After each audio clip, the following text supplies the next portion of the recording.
समस्त नमस्कार। प्रथम कंग्राचुलेशंस कहबी मैं डॉक्टर अरविंद पात्र सर, डॉक्टर अनन्या पात्र मैडम को कि गोटे माइरा क्लिनिक जमी आप एडवांस कस्मेटोलॉजी सेंटर गोटे बहुत सुंदर कलिंग नगर में ओपनिंग होती है। निश्चित भाव में आखपाख अंचल जो रोचे गोटे बहुत गुड न्यूज।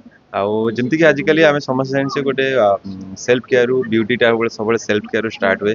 आप हेयर हो स्किन हो लेजर ट्रिटमेंट आजिकल यहाँ समस्त को प्राय दरकार होची। आउ इट गोटे गोटे वन रूफ अंडर रे गोटे हाई क्वालिटी प्रोफेशनल मानक गोटे पर्सनालाइज सर्विस भी आपन एटी पाई परिबे।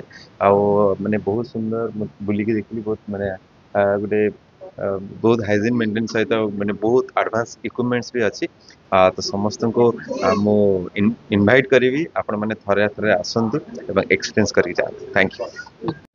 देखो मायरा क्लिनिक गोटे कॉस्मेटोलॉजिस्ट को माने कहवाई गले गोटे एस्थेटिक क्लिनिक कॉस्मेटोलॉजी को आउ टिके नेक्स्ट लेवल को नहीं मायरा क्लिनिक। मु धन्यवाद देवी मायरा क्लिनिक रो ओनर मोर सान भाई मानु एंड हिज वाइफ।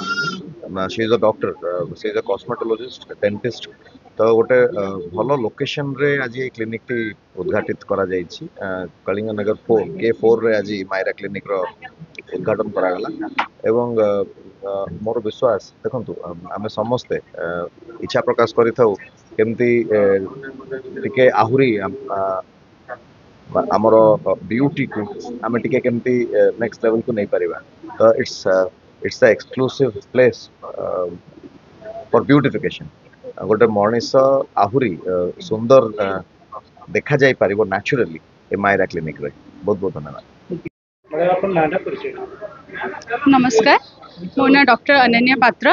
मु Myra clinic and cosmetology department रो एमडी एंड को फाउंडर। आपण मानको आज आम क्लिनिक रो ओपनिंग रे स्वागत जनाऊँगी।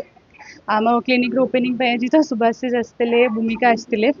आम क्लिनिक वन रूफ अंडर रे सबू प्रकार cosmetology treatment related to skin, hair, laser सबू ट्रीटमेंट आप अवेलेबल पाइबे।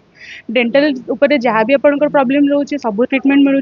स्किन रिलेटेड एंटी एजिंग हो, स्ट्रेच मार्क्स हो, स्कार हो, पिगमेंटेशन हो, सबू प्रकार ट्रीटमेंट आमर मशीन सब high class top class facilities machine.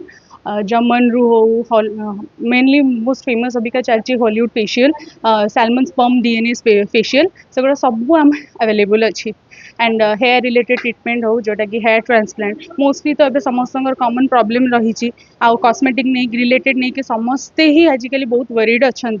तो तार सबूक ट्रीटमेंट आपण वेलबिंग को लेकिन आम स्किन को नर्चर करने आउ स्किन रो क्लीयर स्किन डेवलपमेंट ग्रोथ पाई आमर गोटे one under one roof top class professional treatment आपण Myra clinic beyond the beauty advance cosmetology centre पाई परिबे। प्राइसेस आम पूरा नॉर्मल एंड मिनिमम रखीचु। जोटी बाहर प्राय कौटी कॉस्टली रोचे बट आम पूरा मिनिमम इकोनॉमिक लोक नहीं नॉर्मल मिनिमम प्राइस रे सबू प्रकार ट्रीटमेंट आपको अवेलेबल हम। सबू प्रकार लोक आसीपर ओल्ड एज हो मिडिल क्लास रिलेटेड नहीं जो मैंने निजक सुंदर रखा चाहूँ निज स्किन केयर नबाक चाहूँ डेंटल रिलेटेड हो स्किन हो हेयर हो जो मैंने निजर केयर नबाक चाहूँ से मैंने समस्ते आसीपर। मु समस्त वेलकम करुँची and thank you so much.